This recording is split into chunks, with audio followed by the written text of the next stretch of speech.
Hello and welcome again to another episode of The Really Show. I'm your host, Aaron Ross. Today's show, aviation pioneer Feng Ru. You're probably familiar with the first flight by the Wright brothers in Kitty Hawk, North Carolina in 1903.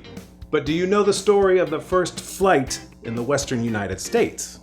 Feng Ru was born in China around 1883. At about 12 to 15 years old, he married and immigrated to the United States with his uncle. Like many immigrants, he came to the U.S. to work. He found various work in shipyards and with machinery. He was fascinated with engineering and in his spare time studied it. He was utterly captivated by the Wright brothers' 1903 Kitty Hawk flight. In 1906, following the Great San Francisco earthquake, he relocated to Oakland. Shortly thereafter, he began raising his version of startup venture capital from the Oakland Chinatown community, and eventually opened his own aircraft design and manufacturer company, Guangdong Air Vehicle Company. Feng Ru set up a small workshop shack, and with a lot of hard work completed his first airplane in 1909. Of course, he was his own test pilot as well. During one of his early flights, he crashed into his workshop, setting it on fire. Later, he and his assistants moved to a hayfield, and to try to keep his prototype a secret, posted guards around the hayfield. Feng Ru even had different machine shops on the East Coast make parts of his engine castings so he could keep his design a secret. Finally, he successfully built his own airplane engine and made what was like two planes, one on top of the other. His first successful flight was in Oakland, California in late September 1909. He did a wide circle, but during the flight, when a bolt that held the propeller to the shaft broke, he crashed. He was bruised, but survived the fall.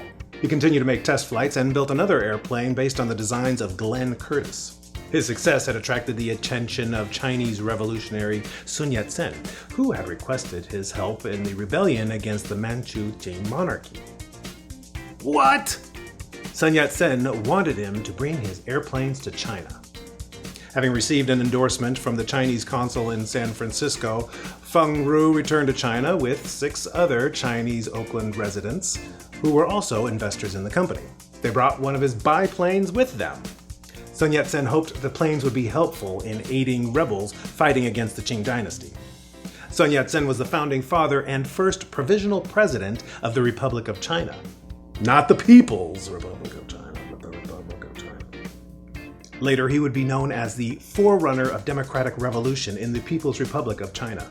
So, as a Chinese immigrant, Feng's accomplishments were largely ignored by the aviation community in the United States. In China, he was given the rank of captain in Sun Yat-sen's army. Although little is known about Feng's role in the war, it is more than likely he was the first aviator to ever fly a military mission. Feng then went on to manufacture the first aircraft in China. Sadly, shortly thereafter in August of 1912, Feng Ru died during an exhibition flight when his plane crashed into a bamboo forest in front of an audience of 1,000 people. He was 29 years old. Sun Yat-sen had him buried at the Mausoleum of the 72 Huanghuagang Martyrs, and his tomb reads, "Pioneer of Chinese Aviation."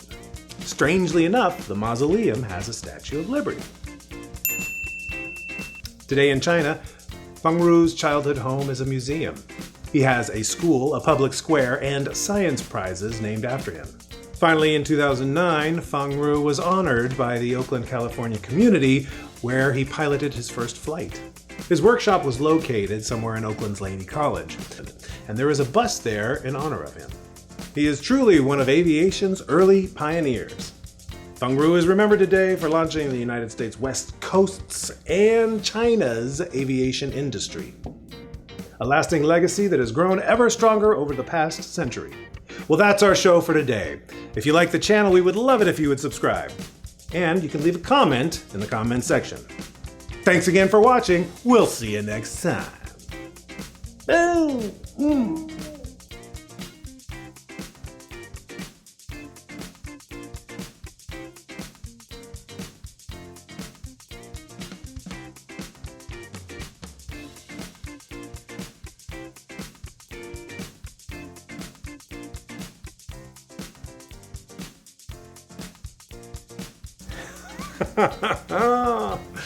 Dang! All right.